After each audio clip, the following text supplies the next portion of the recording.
Halo, salam sehat, salam sejahtera untuk kita semua. Kembali pada hari ini, Bapak akan menyampaikan pembelajaran kita melalui video pembelajaran. Jadi, di dalam penyampaian video pembelajaran hari ini, Bapak masih mengharapkan supaya seluruh anak didik Bapak terkhusus kelas 6B untuk berperan aktif dan mengikuti video pembelajaran ini dengan baik, supaya tujuan pembelajaran kita dapat kita capai dengan baik. Jadi, materi pembahasan kita ini mengenai ASEAN. Sebelum membahas jauh tentang ASEAN, siapakah pendirinya, negara apa saja yang menjadi anggotanya, apa alasannya didirikan ASEAN, maka perlu kita pahami terlebih dahulu apa itu ASEAN. Jadi, ASEAN ini merupakan singkatan dari Association of Southeast Asian Nations, yang artinya sebuah organisasi geopolitik ataupun sebuah organisasi yang mengikuti perilaku internasional dan ekonomi yang menghimpun negara-negara di kawasan Asia Tenggara. Jadi, ASEAN ini hanya menghimpun negara-negara di kawasan Asia Tenggara. Kenapa hanya negara-negara di kawasan Asia Tenggara? Nah, untuk memahami kenapa hanya negara-negara di kawasan Asia Tenggara, kita harus memperhatikan penjelasan melalui video berikut ini. Nah, sebelum kita ke sana, perlu kita perhatikan pada peta dunia, di mana di sini yang merupakan negara-negara yang berada di kawasan Asia Tenggara. Nah, ini dia yang berada di dalam lingkaran, itulah merupakan negara-negara yang berada di kawasan Asia Tenggara. Nah, kalau kita perhatikan secara mendetail, inilah dia negara-negara yang termasuk pada kawasan Asia Tenggara. Nah, jadi di dalam pembahasan kita mengenai ASEAN ini, mengapa ASEAN terbentuk? Nah, di sini kita akan membahasnya. Yang pertama, pembahasan kita mengenai sejarah berdirinya ASEAN. Nah, mengapa didirikan organisasi yang disebut dengan ASEAN?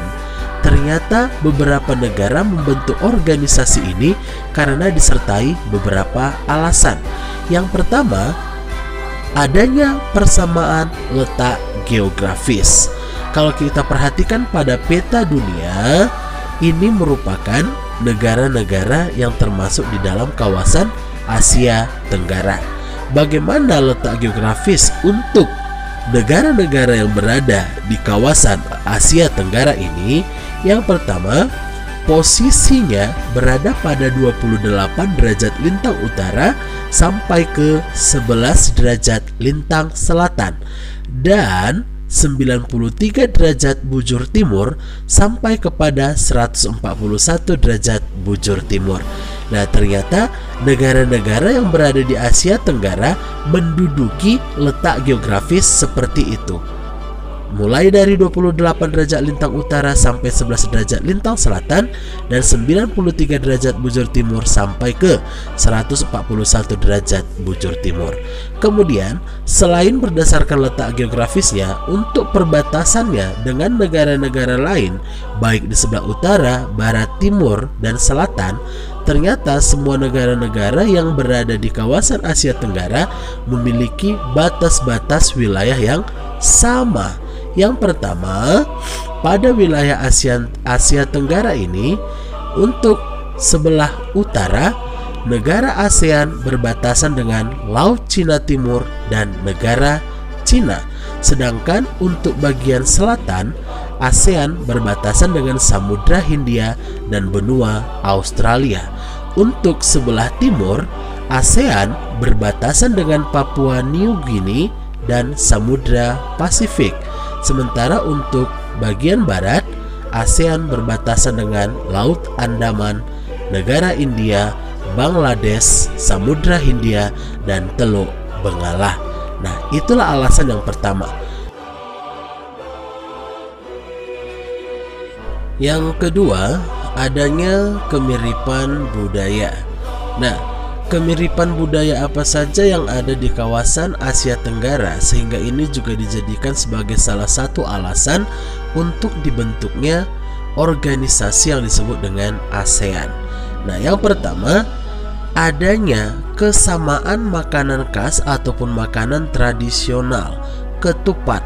Ternyata di beberapa negara Asia Tenggara, ketupat ini juga dijadikan sebagai makanan tradisional atau makanan khas di dalam suatu acara atau di dalam suatu hari kebesaran. Kemudian yang kedua, adanya persamaan tarian. Nah, di sini kita perhatikan untuk gambar ini merupakan tari Zapin. Tari Zapin ini sebenarnya dari daerah Melayu.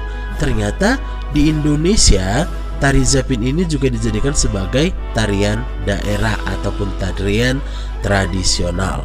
Kemudian yang ketiga, adanya kemiripan mengenai senjata tradisional, yaitu senjata keris. Kemudian yang berikutnya, adanya kesamaan di dalam peninggalan sejarah berupa candi. Kemudian yang berikutnya, adanya kesamaan di dalam penampakan fisik ataupun ras. Dan kalau kita perhatikan secara singkat, nah, orang-orang yang ada di sini penampakannya seperti orang-orang Indonesia. Ternyata ini adalah suku Kam yang berada di wilayah ataupun berada di negara Kamboja. Kemudian yang berikutnya, adanya kemiripan bahasa. Nah, ternyata di negara-negara ASEAN, Indonesia dengan negara-negara yang lainnya adanya kemiripan bahasanya. Sehingga keenam hal ini tadi, mulai dari makanan khas, jenis tarian, senjata tradisional, peninggalan sejarah, ras, dan bahasa, itu dijadikan sebagai salah satu unsur untuk didirikannya organisasi yang disebut dengan ASEAN. Kemudian yang ketiga, adanya kepentingan yang sama. Nah, dalam hal ini negara-negara yang berada pada kawasan Asia Tenggara juga memiliki kepentingan yang sama dalam hal yang pertama, untuk memajukan pertumbuhan ekonomi. Supaya apa? Kehidupan sosial dan kehidupan ekonomi di negara-negara ASEAN dapat bertumbuh dan berkembang dengan baik, sehingga bisa melakukan persaingan di dalam pertumbuhan ekonomi dengan negara-negara yang ada di negara-negara tetangga Asia Tenggara. Kemudian yang kedua, adanya kepentingan yang sama untuk memajukan sosial, budaya, dan pendidikan, sehingga kehidupan budaya yang ada di kawasan Asia Tenggara dapat diperhatikan dan dapat dihargai di mata dunia. Begitu juga dengan pendidikannya. Untuk hal pendidikan, negara-negara yang berada pada kawasan Asia Tenggara sering melakukan yang namanya pertukaran pelajar. Tujuannya untuk apa? Untuk meningkatkan kualitas dan mutu pendidikan di kawasan Asia Tenggara. Kemudian yang ketiga, adanya kepentingan yang sama di dalam menjaga keamanan kawasan ASEAN, baik itu untuk menjaga keamanan pada bagian perairan, darat, dan udara. Nah, itulah alasan kenapa didirikannya organisasi yang disebut dengan ASEAN itu tadi. Selanjutnya, pertanyaan yang berikutnya, setelah adanya alasan kenapa organisasi ASEAN itu dibentuk atau didirikan, nah, berikutnya kita akan mempelajari kapan organisasi ASEAN itu didirikan. Organisasi ASEAN ini didirikan pada tanggal 8 Agustus tahun 1967. Nah, pada tanggal 8 Agustus tahun 1967, beberapa negara di kawasan Asia Tenggara untuk melakukan perundingan supaya organisasi ini dibuat, bagaimana supaya alasan-alasan itu tadi dapat terwujud dengan baik. Nah, ternyata pada saat itu tidak semua negara yang berada pada kawasan Asia Tenggara yang langsung ikut berperan dan bergabung di dalam pembentukan organisasi ini. Nah, pada saat itu hanya ada 5 negara yang dikatakan sebagai pencetus untuk pembentukan organisasi ASEAN ini. Nah, pada saat tanggal 8 Agustus tahun 1967, organisasi ASEAN ini dibentuk di Bangkok, di negara Thailand. Nah, pada saat itu 5 negara sebagai pencetus dalam pembentukan organisasi ini menghasilkan sebuah perundingan yang disebut dengan Deklarasi Bangkok. Nah, adapun 5 negara pencetus di dalam pembentukan organisasi ini yaitu yang pertama negara Indonesia. Pada saat itu, negara Indonesia diwakili oleh Menteri Luar Negeri yang disebut Adam Malik. Kemudian yang kedua, negara Malaysia. Pada saat itu, negara Malaysia diwakili oleh Tun Abdul Razak. Kemudian yang ketiga, negara Thailand. Pada saat itu, negara Thailand diwakili oleh Tonan Koman. Kemudian yang keempat, negara Singapura. Negara Singapura pada saat itu diwakili oleh Sinnathamby Rajaratnam ataupun S. Rajaratnam. Kemudian yang kelima diwakili oleh negara Filipina yaitu Narciso Ramos. Jadi pada saat itu 5 negara inilah sebagai pencetus untuk pembentukan organisasi ASEAN itu tadi. Ternyata pada saat organisasi ASEAN ini terbentuk, maka negara-negara lain yang berada pada kawasan Asia Tenggara mulai tergerak hatinya dan mulai menginginkan untuk bergabung kepada organisasi ASEAN ini tadi. Karena apa? Karena negara-negara lain itu melihat bahwa adanya perkembangan pada negara Indonesia, Malaysia, Thailand, Singapura ataupun Filipina setelah dibentuknya organisasi ASEAN itu tadi. Maka selanjutnya pada tahun 1984 negara Brunei Darussalam masuk dan ikut bergabung pada organisasi ASEAN. Dan pada tahun 1985 tanggal 28 Juli negara Vietnam juga ikut bergabung.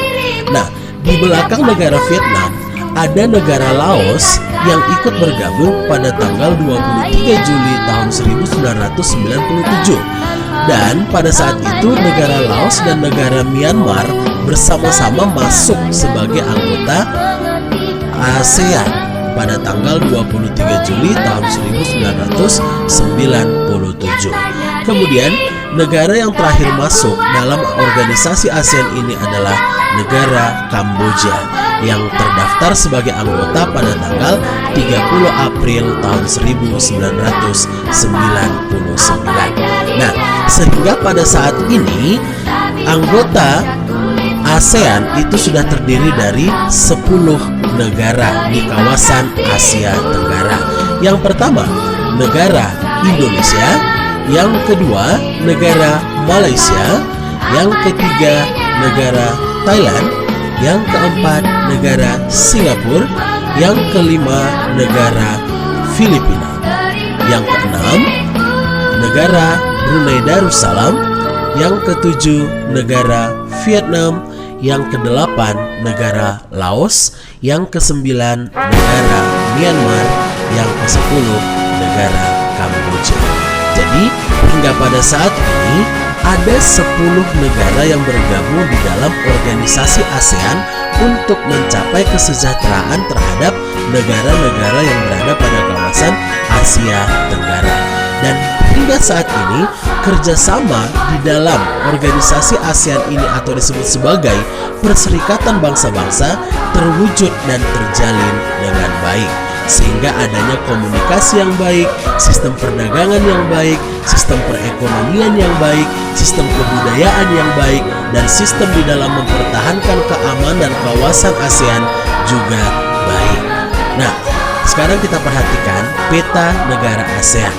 Ini adalah negara-negara yang tergabung di dalam organisasi ASEAN ataupun Perserikatan Bangsa-Bangsa untuk mencapai tujuan yang sama di dalam meningkatkan stabilitas keuangan negara ataupun stabilitas perekonomian negara dan untuk meningkatkan mutu pendidikan. Jadi sejauh ini sampai di sini dulu pembahasan kita mengenai negara-negara ASEAN, dan untuk materi selanjutnya kita akan membahas bagaimana karakteristik budaya kehidupan di masing-masing negara yang berada di kawasan Asia Tenggara. Jadi selamat belajar, perhatikan videonya. Jika ada pertanyaan bisa kamu tanyakan sama Bapak melalui grup Google Classroom ataupun komentar pada video pembelajaran ini. Terima kasih, salam sehat, dan tetap belajar.